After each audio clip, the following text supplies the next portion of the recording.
Hello everyone, Scott here, and I'm at Pillow HQ with my good friend and business mentor Annabelle Beckwith from Yara Journeys.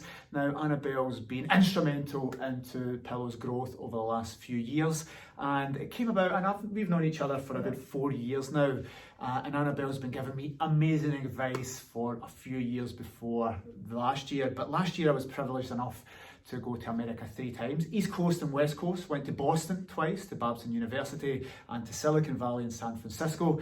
And it turns out that everything Annabelle had been telling me for years that I didn't implement is actually cutting edge, and it's happening in America and all over the world. So the first thing I did when I come back is employed Annabelle and got her to work in our business and teach me all the things that these world-class businesses and organisations all over the world were doing.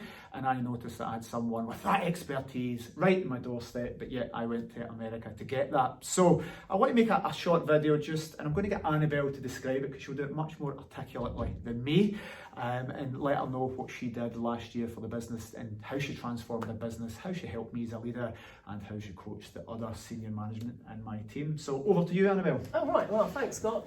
Well, working with Scott is always an adventure, and do you know, it's the same working with any entrepreneur, where the first thing obviously that I did was come in and have a chat with you about where you wanted to go, and where you are now. And then what needs to be put in place to be a firm foundation to actually take you forward. And it tends to be, it's the same with you, Scott, as it is with every entrepreneur, that actually at this stage, a business's culture and ethos and the way it's working is really, really heavily dependent on the character of the entrepreneur. So there's going to be things that are working fantastically well, which is why you're here, which is why you've got to this point. But it's the same with absolutely everybody, entrepreneur or not. There's going to be blind spots that we don't know about. For sure. That we haven't, and it's not because anybody's willfully leaving gaps in their business or ignoring it because they don't think it's important. It's just stuff that you've not come across yet. It's stuff that you've not learned yet. So off the back of my experience of working with global corporates and working internationally, there are things that do you know what? It gets to the point where you've seen it so many times all over the world, you think this can't not be true.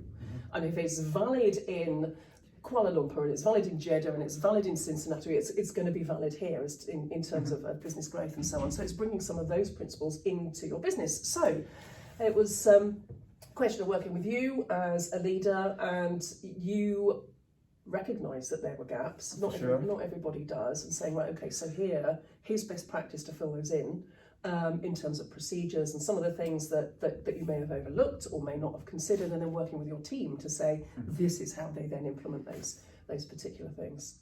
Yeah, so there was definitely, I had gaps, and one of the things you did, and I've just noticed it here, is develop the core values. So you won't be able to see that, but this is the Pillow core values, and we've put that in. Now, my focus up to any startup, and we're 4 years old as I record this, my focus was 100% in sales, and we grew the business, but the foundations were not there regards the team, the cultures, the core value, the purpose and mission. And Annabelle worked very closely with the team to get something in place, and that even went into coaching for the senior leadership team. But I know you put lots of systems and procedures, and I am not that type of person, so you definitely filled the gaps there. I was all about sales, but the fundamentals for coaching, progressing the staff, knowledge management transfer, all these types of things were in place that weren't there. So I said I'd let you talk, but there's so much things you did for the business that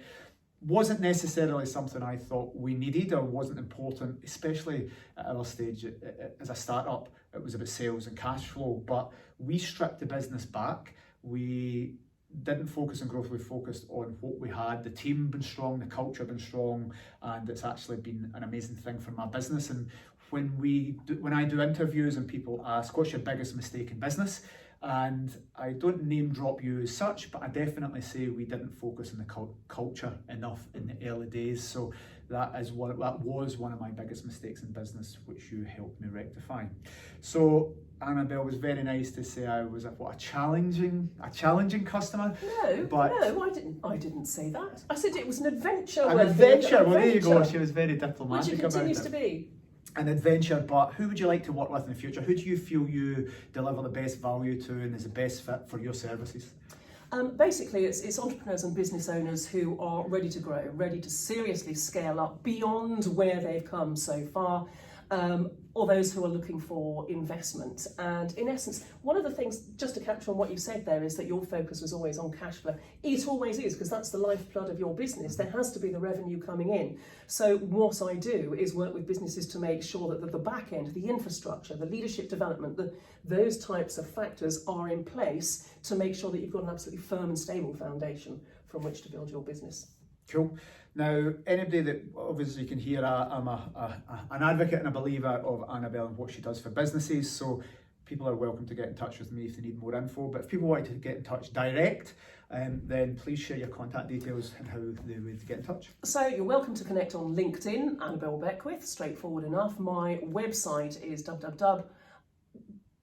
What is my website? Sorry, it's just been renewed this week. Yara-journeys.com. I can't believe I just forgot that. Yara-journeys.com. Connect via there. There's contact forms, and my contact details are on there.